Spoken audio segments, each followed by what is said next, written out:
Hola Eduardo. Hola. Mi nombre es Mónica, soy maestra y para mí es un placer tener esta charla contigo sobre filosofía y sobre cómo acercarla a la calle en estos tiempos en los que la filosofía es tan importante y tan necesaria. Tú empiezas el curso todos los años escribiendo una carta a tu alumnado. Me gustaría saber por qué lo haces y qué les dices en esa carta.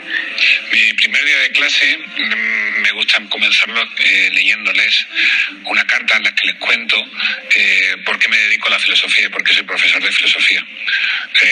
Les confieso que me enamoré de la filosofía cuando tenía 17 años y un viejo profesor me castigó a leer el juicio a Sócrates escrito por Platón, como castigo por haber escrito en las paredes del baño del instituto que no existe la justicia.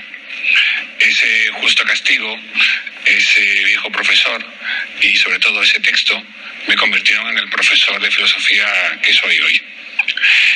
Intento transmitirle a través de esa carta y cada día la gran pasión que siento hacia la figura de Sócrates y hacia esta disciplina.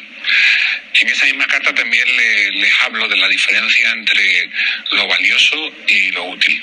Les pongo un ejemplo, les digo que un sacacorchos es algo útil, pero en cambio abrir una botella de vino y tomarla con alguien a quien quiere mientras el tiempo se detiene y cae la tarde, eso es algo valioso.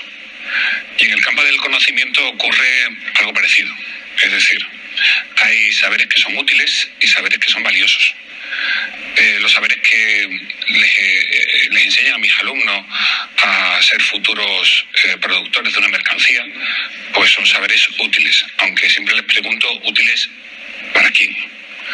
En cambio, los saberes que los acercan de alguna manera al bien, a la belleza y a la verdad, que les hace cuestionarse el mundo en el que viven y sobre todo que pueden darles las herramientas para construirse en hombres y mujeres libres, para empoderarse, eso ya es otra cosa. Eso es algo valioso y eso es la filosofía. Totalmente de acuerdo contigo. A mí me parece muy interesante una iniciativa tuya, que son los filorretos que les lanzas a tus alumnos, me imagino que en clase, pero también en las plataformas en las que ellos se comunican en la actualidad, en las redes sociales. ¿Nos puedes contar un poco en qué consisten y darnos algún ejemplo de algún filorreto que les hayas planteado y que les haya resultado muy interesante? Pues los filorretos son preguntas que les lanzo cada día a través de una plataforma, en este caso Twitter. La historia del filorreto surgió a partir de una reflexión. Un día contemplaba a mis alumnos en el recreo, iba paseando con el profesor de física y el profesor de física se quejaba de que estaban todos metidos dentro del móvil, ¿no? Y que no hablaban entre ellos. Yo lo cuestioné, yo creo que sí que se estaban comunicando, creo que sí que se comunican, pero lo hacen a través de una pantalla, ¿no? Y me di cuenta que debemos educar allí donde ellos están, ¿no? El mundo virtual hace muchos años que dejó de ser un mundo meramente aparente para convertirse en el mundo en el que mis alumnos se encuentran, debaten y dialogan. Y creo que es muy importante que nosotros estemos allí dándoles herramientas y educando. Si no estamos nosotros, campan a sus anchas las fake news, la pseudociencia y el pensamiento irracional. Por tanto, un día me pregunté, ¿qué haría Sócrates si tuviese un móvil? Entonces me di cuenta que pues estaría invitándonos a cuestionarnos lo obvio y con sus insidiosas preguntas, ¿no? Y eso es lo que intento hacer, conectar a través de un mensaje de Twitter la filosofía con la vida de mis alumnos y la vida de mis alumnos con la filosofía. Porque lo que quiero, lo que intento es que ellos empiecen a pensar la vida y a vivir también su pensamiento. Pues filorretos los hay de muchos tipos, pero por ejemplo intento a través de un mensaje de Twitter lanzarle las preguntas que ya se hicieron grandes filósofos y aplicarlas a su propia realidad. Hace poco les preguntaba, es una pregunta de Gianni Vattimo, de un filósofo italiano actual. Les pedía que cogieran su libro de texto de historia y que se preguntasen por qué no contiene ninguna historia de mujeres, de inmigrantes o de homosexuales. Ese les encantó, les gustó mucho. De hecho, hasta tal punto que escribieron a la editorial para exigirles que que se contasen también otras historias, ¿no? Qué importante lo que has comentado de las preguntas, ¿no? Que es fundamental saber preguntar. Yo a mis alumnos, y son más jovencillos que los tuyos, les animo muchísimo a hacer preguntas y de hecho les digo que es más importante hacer buenas preguntas que saberse todas las respuestas. Efectivamente. Porque las respuestas de grandes cuestiones muchas veces... Mira, me estás recordando ahora, curiosamente, que la palabra que Sócrates utiliza en el banquete de Platón para hablar de amor es erótica, que guarda un gran parecido con erotam, que significa hacer preguntas. Siempre pensé que en el fondo lo que nos quería decir Sócrates es que la filosofía tiene más que ver con hacer preguntas que con la respuesta. Es un amor más a la pregunta que a la respuesta.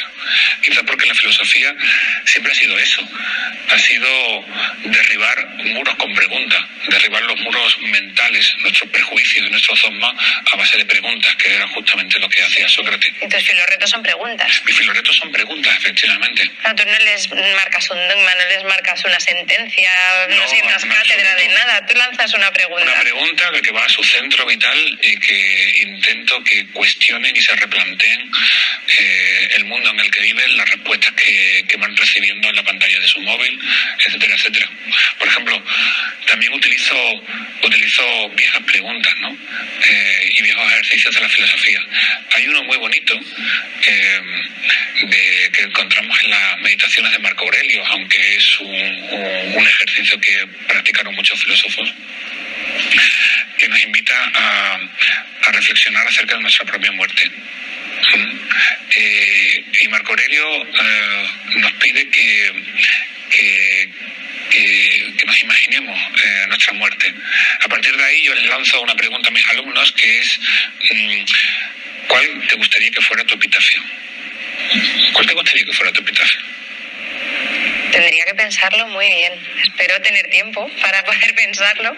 Para Marco Aurelio y para muchos filósofos consideraban que el meditar sobre nuestra propia muerte de vez en cuando nos ayudaría a ir tomando pequeños reajustes en nuestra vida, haciendo, ¿no? en lo que estamos haciendo.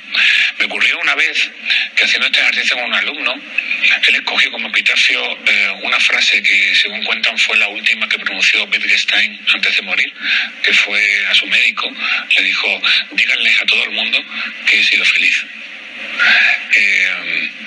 Después de hacer este ejercicio y de elegir esta frase, ese alumno dejó sus estudios de ingeniería y comenzó a estudiar arte. Y hoy en día es feliz. Qué curioso. Yo tengo que decir que yo he hecho un ejercicio algo parecido porque yo cambié mi vida. Me cambié mi vida porque me planteé en un momento dado que lo que estaba haciendo podía reportar menos ingresos, podía dárseme muy bien, pero no tenía sentido. Y fue un momento en el que tuve una crisis personal, decidí estudiar educación y hoy día me levanto todas las mañanas con ganas de ir a trabajar, sintiendo que es importante lo que hago y soy feliz. Y es algo que dices... Que nació a través de una pregunta. Que nació a través de una pregunta, efectivamente. Si lo que estoy haciendo va a tener una trascendencia o sirve para algo. Y sí que siento que dedicarme a la educación, y seguro que a ti te pasa lo mismo, tienes ese pozo de... pues y es muy tangible, ¿no? Con los chicos y las chicas. Hay cosas que tú notas que marcan una diferencia en la vida Sin duda. de ellos. Para mí, la educación, ser profesor, especialmente ser profesor de filosofía, es de las cosas más maravillosas que me han pasado. En el fondo yo creo que estoy devolviéndole el favor a ese profesor viejo de filosofía que me tocó el corazón hace muchos años. De la misma manera que él me tocó el corazón hace muchos años, yo intento tocar ahora el corazón de mis alumnos. Y seguro. Yo creo que hay una cadena, ¿no?, que comenzó hace muchos años atrás. Sí, a mí me gusta mucho cuando mis niñas me dicen: yo quiero ser profesora. Y dices, bueno, pues a lo mejor está viendo algo que la está inspirando, que la está viendo. Luego seguro que no, porque muchas niñas quieren ser profesoras, siempre las encuestas salen: ¿quieres ser profesora? Y es a lo mejor es al revés, ¿no? Hay que llegar a estar en un aula después de haber madurado lo que significa estar en un aula, porque es yo creo que es la responsabilidad más grande que se puede tener. Te he leído que tú tuviste una anécdota muy curiosa con una alumna que la relacionaste con el mito de la caverna de Platón. Cuéntanos un poco qué pasó. Bueno, lo cuento en el prólogo de Filosofía en la calle, de mi libro. Es una anécdota que a mí me marcó y me cambió realmente mi manera de dar clase y quizás también mi vida, ¿no? Yo era un joven profesor, muy novato. Era mi primer año dando clase. Y lo recuerdo como si fuera hoy. Me encontraba explicando la metafísica de Aristóteles a un grupo de alumnos de segundo de bachillerato. Ellos tenían el libro de texto abierto sobre sus pupitres, iban tomando nota de todo lo que yo iba escribiendo en la pizarra, pero había una chica sentada al fondo de la clase que tenía su libro cerrado, que no tomaba notas y que se distraía mirando por la ventana, una ventana que daba a la calle. Y yo me iba poniendo cada vez más nervioso. Hasta el punto de que dejé la tiza encima de mi mesa y me fui acercando hacia ella y con mucha ironía, quizás un poco de sarcasmo, fruto de mi miedo, le pregunté qué era eso tan interesante que había al otro lado de la ventana y que ese sería más importante que el examen de filosofía que teníamos la semana siguiente. Y la chica me respondió, me dijo 2 palabras: la vida. Demoledora la respuesta. Creo que es más importante o más interesante que un libro. Me destrozó, claro. Me destrozó. Esas 2 palabras, la vida, me cayeron encima como si fuera una bomba de napalm, arrasándolo todo, absolutamente todo. Destrozaron mi aula. Claro. Y me hicieron ver pues que efectivamente que había convertido mi aula en una caverna. Y que en el fondo, durante meses, había convertido a mis alumnos en unos prisioneros obligados a contemplar un aula y a contemplar una pizarra con cosas que poco o nada tienen que ver con sus vidas. Y yo creo que los profesores a veces corremos ese peligro, convertir nuestras aulas en cavernas desconectadas totalmente de los problemas y de las inquietudes de nuestros alumnos, ¿no? Quizás obsesionados por cumplir un programa oficial, ¿no? Bueno, al día siguiente cerramos los libros de texto, borramos la pizarra y salimos a la calle. Y ahí comenzó todo.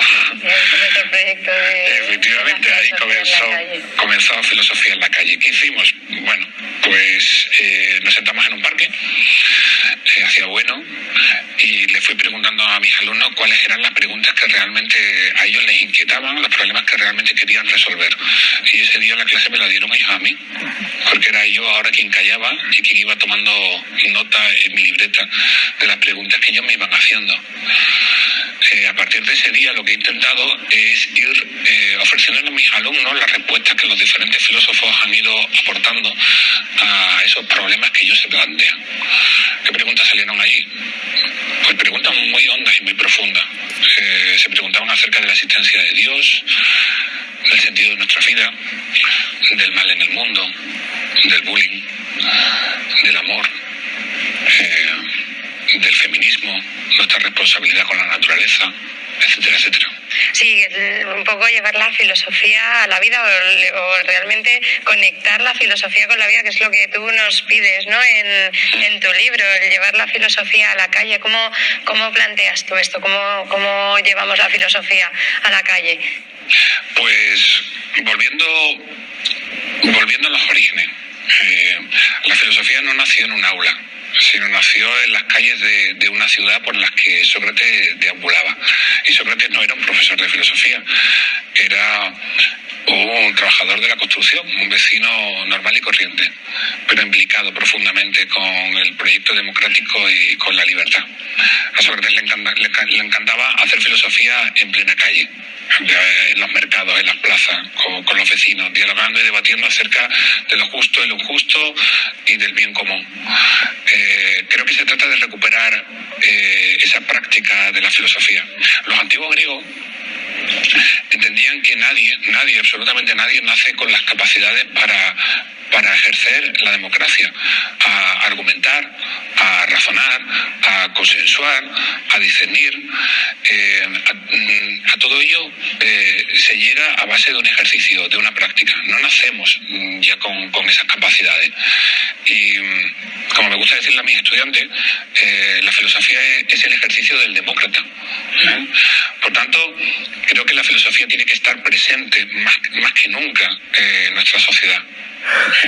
La filosofía puede ser el mejor antídoto contra la estupidez y contra el dogmatismo, y también en la mayor defensa de la democracia. Claro, es que trabajar con adolescentes yo creo que es maravilloso. Yo soy profesora de primaria y no tengo esa oportunidad, pero yo creo que la adolescencia es una época fantástica en la vida en la que realmente es cuando te cuestionas los grandes temas y creo que tienes una oportunidad fantástica para ver cuáles son estas grandes cuestiones que les preocupan y cómo les responderían los filósofos a ellas. ¿Cuáles piensas tú que son esas grandes cuestiones, aparte de las que has comentado, y cuál sería su filósofo favorito o cuál es su filósofo o filósofa favoritos ahora mismo?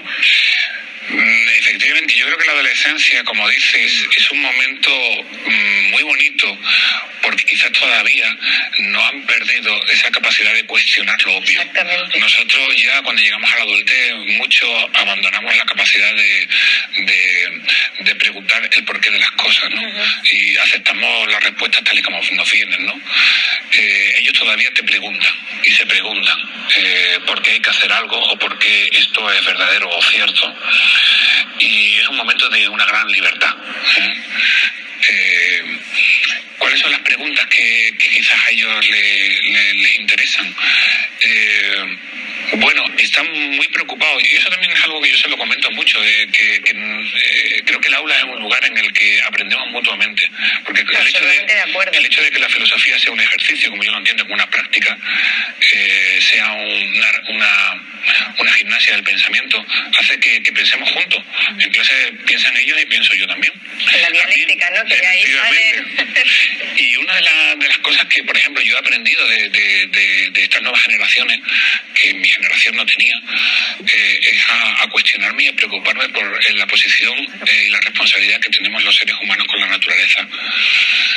Y otro también de las preguntas y de las cuestiones que ellos me han transmitido es el tema de la diversidad de género y también la importancia del feminismo, ¿no? Que es algo a lo que mi generación no se le educó, no se le educó en absoluto. Y esa sensibilidad a esas preguntas, esos cuestionamientos, los he recibido yo por parte de mis propios alumnos, ¿no? ¿Cuál es el filósofo favorito? Pues hay un poco de todo, pero quizás el que más le gusta es Nietzsche, porque es el chico malo de la filosofía, es un poco el macarra, el cuestionador, el libre. Es un grandísimo escritor, escribe muy bien, escribe también con aforismos, ¿no? Tiene frases maravillosas que a ellos les encantan. Y sería un buen tuitero. Sería un gran tuitero y también un gran inspirador para tatuajes, ¿no? Yo tengo algún que otro alumno que se tatuó alguna frase de Nietzsche, sí. Y también es cierto que las chicas comienzan cada vez más a tener un profundo interés por las filósofas, ¿no? Por recuperar el pensamiento de las mujeres, ¿no? En muchas ocasiones ni aparecen en los libros de texto. No aparece. No aparece no solo ni en los libros de texto, sino ni siquiera aparece en los programas oficiales. Claro. El programa oficial de segundo de bachiller, claro, las historias las escriben los vencedores. Totalmente. Eso lo decía mi abuelo. Claro. Eso lo decía mi abuelo. La historia de la filosofía también es una historia de vencedores todavía a día de hoy, ¿no? Y en los programas oficiales no aparece Simone de Beauvoir, no aparece Hannah Arendt, y es absurdo. Simone de Beauvoir aparece como la pareja de, ¿no? Eso es lo más desgraciado, claro. Efectivamente, pues se la presenta como la pareja de Sartre, ¿no? Pero es que hoy es imposible entender el mundo en el que nosotros vivimos sin el pensamiento de Simone de Beauvoir. Simone de Beauvoir fue la madre del feminismo, la que nos hizo preguntarnos acerca de si se nace mujer o es algo que se hace. Y de hecho, el mundo tal y como nos conocemos, en nuestro mundo actual, es un mundo en el que tendemos, afortunadamente, hacia la igualdad de género, ¿no? Pero todo el pensamiento que hay detrás, todo el origen, todo el inicio, se forja a partir del pensamiento de Simone de Beauvoir, ¿no? Y de esa obra maravillosa que es El segundo sexo. Hablando de la igualdad y hablando de feminismo, una cosa que les preocupa mucho y que tú planteas en tu libro es los límites en las relaciones de pareja, ¿no? Y tú haces una pregunta que seguro que tú tienes tu opinión personal y yo tengo la mía, pero ¿qué dirían los grandes filósofos a esa pregunta de qué importancia tiene que tu pareja revise tu móvil? Esa pregunta, de hecho, nació porque era algo que yo observaba en el aula. Alguna vez me comentaban algunas alumnas que que compartían las claves de sus redes sociales con sus parejas o que les dejaban el móvil. Fue algo que a mí me preocupó y intenté hacerles reflexionar, ¿no? Lo hacían las chicas, sí, no los chicos. No los chicos, efectivamente. Y eso me llevó a plantear ese capítulo. Aún así, nunca les digo a ellos qué es lo que tienen que pensar. Siempre les planteo un problema y les planteo diferentes alternativas a ese problema. Es algo que además a ellos les enfada bastante al principio, ¿no? Me exigen enseguida, pero bueno, ¿tú qué piensas? Digo, no, yo no me gusta utilizar, quiero que pienses tú. Yo no me gusta utilizar el aula como un púlpito, no, me gusta utilizar la pizarra. La filosofía no es dogmática, ¿no? Y la filosofía tiene que invitar a eso, a pensar, ¿no? En ese caso, pues por ejemplo, les planteo de entrada el pensamiento de John Stuart Mill, y qué le diría John Stuart Mill, ¿no? Pues posiblemente John Stuart Mill te diría que una pareja es una sociedad, y en una sociedad, para que esa sociedad funcione, los miembros que integran esa sociedad tienen que tener el máximo o la máxima cota de libertad. Esto no solo es bueno para la felicidad de cada uno de los individuos que forman esa sociedad, sino también es bueno para el progreso de esa sociedad. Por tanto, el hecho de que tu pareja te fije el móvil no solo es un hecho que va en contra de tu libertad y que va en contra de tu plenitud como persona, sino que incluso es algo que va a mermar la pareja, te va a causar problemas en tu propia pareja. A partir de ahí también le presento el pensamiento de Manuel Levinas, que es un filósofo que muy preocupado por entender por qué hacemos estas cosas. Levinas reflexionó mucho acerca del concepto de otro, y por qué hacemos un enorme esfuerzo por intentar comprender el otro. Pero comprender el otro significa controlar el otro, es decir, obligarlo a que encaje en mis esquemas. Por tanto, obligarlo a que deje de ser el otro y se convierta simplemente en una prolongación de mí. Y eso es precisamente lo que tu pareja hace cuando intenta controlarte.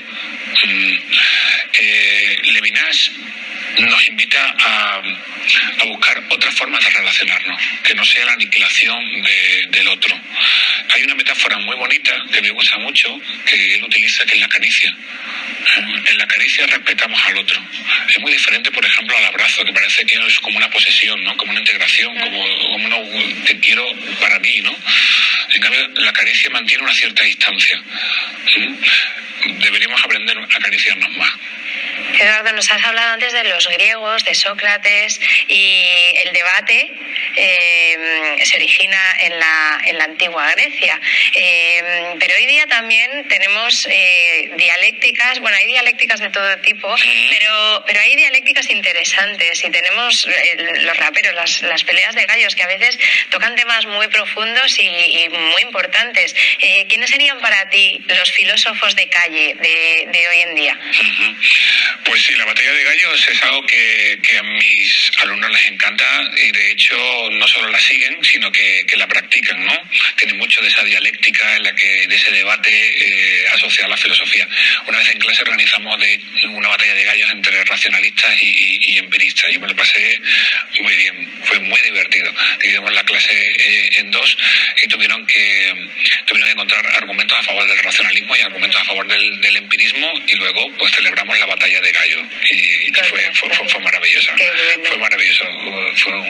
Ya sabes cómo son los chicos, ¿no? Cuando les dejas que... Y además ese tipo de actividades yo creo que saca lo mejor de ellos y profundizan y estudian mucho más para prepararse esas argumentaciones. Seguro que les motivó muchísimo. Claro, y además entendieron que realmente hubo una gran parte de la historia de la filosofía que consistió en eso, en una batalla entre racionalistas y empiristas, ¿no? Una batalla dialéctica, ¿no?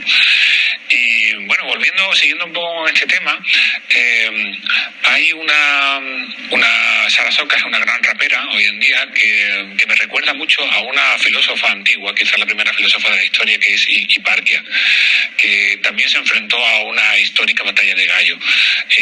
Hiparquia fue una mujer que se atrevió a hacer algo que ninguna mujer antes había hecho, que es hacer algo que desgraciadamente era por entonces solo exclusivo de hombres, que era practicar la filosofía.